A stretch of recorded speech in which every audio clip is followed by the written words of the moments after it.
Historia de la tabla periódica. Así es como se ve actualmente la tabla periódica, pero como todo tuvo que tener un comienzo. Un ejemplo del proceso podría ser los jarrones hechos con barro. Ya verán, todo comenzó para la tabla periódica en la Edad Media y en el Renacimiento, donde los griegos empezaron a cuestionarse sobre los fenómenos naturales.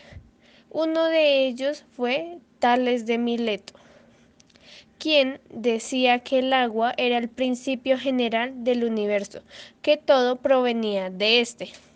Por otro lado, Anaxímenes hablaba sobre el aire, el cual daría lugar a una serie de cambios cíclicos. Heráclito pensaba que el fuego era el principio de todo, el que creó todo. Y Empedocles aseguraba que el principio fundamental de todas las cosas no sería un elemento, sino varios. Él fue el que unió el elemento del agua con el del aire y el fuego, añadiendo el elemento tierra. Estos eran los elementos que se creía constituían toda la materia. Básicamente, en este punto es donde ya se obtiene el barro y se empieza a elaborar el jarrón. Ya volviendo a la tabla periódica, en el siglo XII y en el siglo XIII, Robert Boyle establece el concepto de elemento. El cual nos habla sobre lo que se tenía entendido como elemento no era esto, ya que se podía descomponer en otras más simples, y estos sí eran los elementos. Por otro lado, Lavoisier realizó el Tratado Elemental de Química en 1789, al dividir sustancias simples no metálicas, sustancias simples metálicas y sustancias térreas salificadas.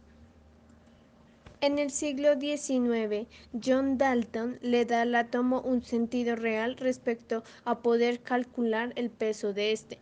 Por otro lado, Amadeo Avogadro, de 1776 a 1856, establece la hipótesis de los gases, el cual habla sobre volúmenes iguales de gases en idénticas condiciones de presión y temperatura contiene igual número de moléculas. Berzelius, de 1794 a 1863, hace una clasificación de minerales en cuanto a su composición química. Luego, Louis Jacques Thenard, de 1777 a 1857, clasifica los metales por su resistencia frente a la acción del agua y el aire, llegando a 4 grupos, desde los metales nobles hasta los que se oxidaban fácilmente, pasando por 2 grupos con propiedades intermedias. Johann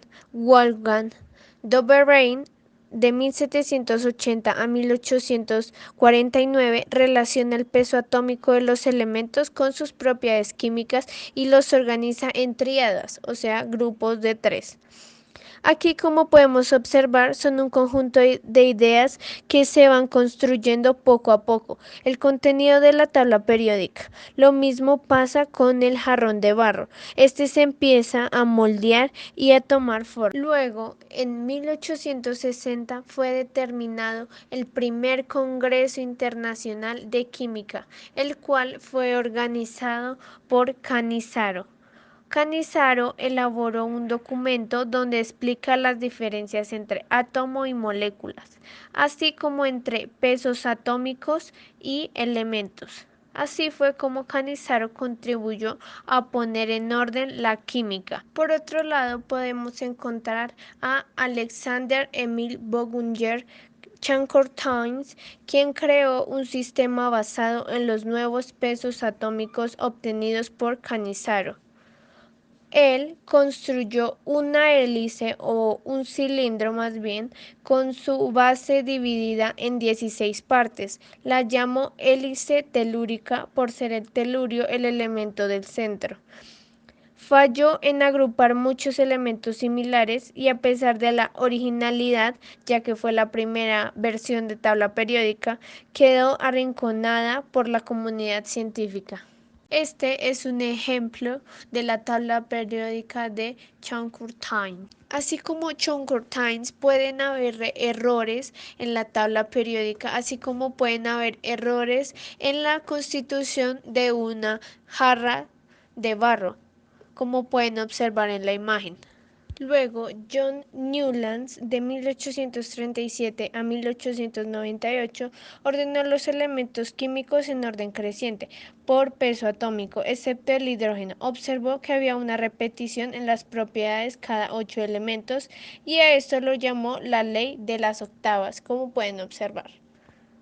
Luego de eso, varios científicos se dejaron influenciar por las ideas desarrolladas en ese congreso, como Julius o Mendeleev. Dmitri Mendeleev, podemos observar una foto de él, y Julius Lothar Meyer. Las primeras tablas periódicas contenían los 63 elementos conocidos hasta el momento. Estas se basaban en entender la periodicidad de las propiedades químicas y su relación con los pesos atómicos. El problema se debía a que algunos elementos eran erróneos. Por otro lado, quedaban huecos en la tabla porque faltaban muchos elementos por descubrir. Esto llevó a Mendeleev a decidir arriesgarse a predecir las propiedades de algunos elementos desconocidos. Luego de unos años se descubrió que sus predicciones eran correctas y esto le dio validez a su tabla periódica. El primer borrador que hizo Mendeleev lo podemos observar acá. Luego, en 1869 realizó su primera versión de tabla periódica y en 1871 terminó de darle retoques a la tabla periódica que quedó como tabla periódica de Mendeleev. Por otro lado, Julius, como pueden observar, realizó su tabla con números romanos y dejando espacios entre ellas. Esto debido a que no se conocían muchos elementos. Esta fue una de las razones por las que no se le dio tanto crédito al momento de la realización de la tabla periódica. Por último, pero no menos importante, les hablaré de las personas que contribuyeron a la tabla periódica después de unos años. Uno de ellos es Ernest Rutherford, como pueden observar su fotografía.